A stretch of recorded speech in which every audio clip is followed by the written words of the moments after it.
जब एनडीए के राधा कृष्णन के खिलाफ विपक्ष का साउथ वाला सुदर्शन चक्र चलाकर भी न दक्षिण में एनडीए के साथी टूटते दिख रहे हैं, न आंकड़ों में जीत मिलती दिख रही है, तो फिर उतारा ही क्यों उम्मीदवार, ये सवाल खड़ा हो रहा है। क्या विपक्ष की मजबूती दिखाने के लिए केवल उपराष्ट्रपति के चुनाव में विपक्ष उतर रहा है ताकि विपक्षी एकता भी दिखाई जा सके और राहुल गांधी के नाम पर इंडिया गठबंधन की एकता को और विस्तार दिया जा सके? अब जहां साथी कहने लगे हैं कि बिहार जिता दो तो राहुल गांधी को प्रधानमंत्री बना देंगे।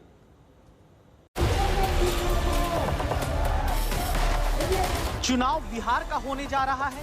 वोटर अधिकार यात्रा पे राहुल गांधी के साथ तेजस्वी यादव निकले हैं, लेकिन बिहार के चुनाव में बात राहुल गांधी को अगले लोकसभा चुनाव में प्रधानमंत्री बनाने की होने लगी।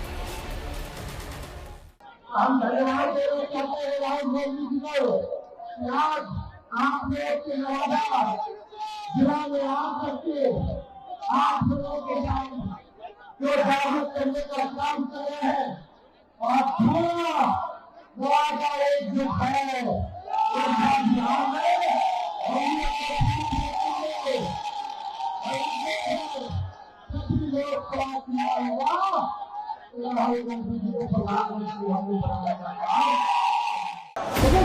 सवाल ये पूछा जाता है कि तेजस्वी यादव खुद की सीएम दावेदारी यूं कांग्रेस से चाहते हैं क्या, इसीलिए राहुल को प्रधानमंत्री बनाने की बात करने लगे? 2 महीने से लगातार लालू जी और तेजस्वी जी परेशान हैं कि महागठबंधन से उनके मुख्यमंत्री के उम्मीदवार के रूप में घोषणा किया जाए। कांग्रेस उनको लगा नहीं रही है। अल्लावरू जी साफ शब्दों में कह दिए कि नहीं, हमारा कोई मुख्यमंत्री पद का उम्मीदवार नहीं है। तो बेचारे लगातार अभी राहुल जी की बटरिंग कर रहे हैं कि कहीं राहुल जी का दिल पिघले और महागठबंधन का उम्मीदवार घोषित कर दें। यह एक होता है कि मैं आपकी पीठ खुजाता हूं, आप मेरी पीठ खुजाइए। क्या राहुल गांधी को अगले चुनाव में प्रधानमंत्री बनाने की बात कहकर तेजस्वी यादव विपक्ष के बीच राहुल की स्वीकार्यता बढ़ाने में जुट गए हैं, जो लोकसभा चुनाव के दौरान दिखी नहीं और चुनाव के बाद सवालों में घिर गई। याद करिए, लोकसभा चुनाव के बाद चुनाव महाराष्ट्र का हो, हरियाणा को हो या दिल्ली का, तीनों ही चुनाव में विपक्ष की हार के बाद कांग्रेस इन्हीं के साथियों के निशाने पर रही। कोई कांग्रेस के नेतृत्व पर सवाल उठाता तो कोई कहने लगा कि इंडिया गठबंधन अब बचा कहाँ है। जो बड़ा पार्टनर होता है उनकी जिम्मेदारी होती है कि सबको संभाल कर आगे लेकर जाइए। कांग्रेस का वही हाल है, रस्सी जल गई, बल नहीं गए, वही परिस्थिति है।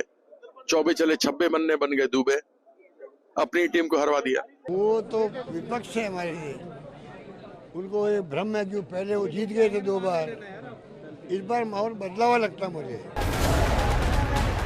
लेकिन इसके बाद अब स्थिति ये है कि जब से वोट चोरी का मुद्दा राहुल गांधी लगातार उठाते आ रहे हैं, एक एक करके विपक्ष के लोग कांग्रेस के मुद्दे के साथ खड़े नजर आने लगे। इसी महीने संसद के मानसून सत्र के दौरान का ये प्रदर्शन याद करिए, जहां वोट चोरी का आरोप लगाकर जब चुनाव आयोग तक विपक्ष प्रदर्शन करने जाता है तो समाजवादी पार्टी के अध्यक्ष अखिलेश यादव पुलिस का बैरिकेड तक लांघ जाते हैं। तो क्या राहुल गांधी ने वो मुद्दा विपक्षी साथियों को दे रखा है, जहां अब तक कांग्रेस पर गाहे बगाहे सवाल उठाने वाले साथी भी कहने लगे कि दिक्कत क्या है राहुल गांधी में? राहुल गांधी को तेजस्वी यादव प्रधानमंत्री के तौर पर देखना चाहते हैं, तो क्या समाजवादी पार्टी के साथ? ये 24 से 29 तक का है। अब 29 में आगे जब परिणाम आएगा तब तय करेंगे। तो बोल दीजिए ना कि हाँ ठीक है, राहुल गांधी बन जाए तो अच्छी बात है। हाँ, क्यों नहीं, 24 में तो सब लोग बना ही रहे थे, हमें आपत्ति तो होना है, समाजवादी पार्टी को कोई आपत्ति नहीं है। यूं तो लोकसभा चुनाव में अभी बहुत वक्त बचा है, तब तक विपक्ष में राहुल गांधी के नाम पर बनती इसी एकता को कांग्रेस मजबूती से आगे बढ़ाना चाहती है। आप कहेंगे कैसे?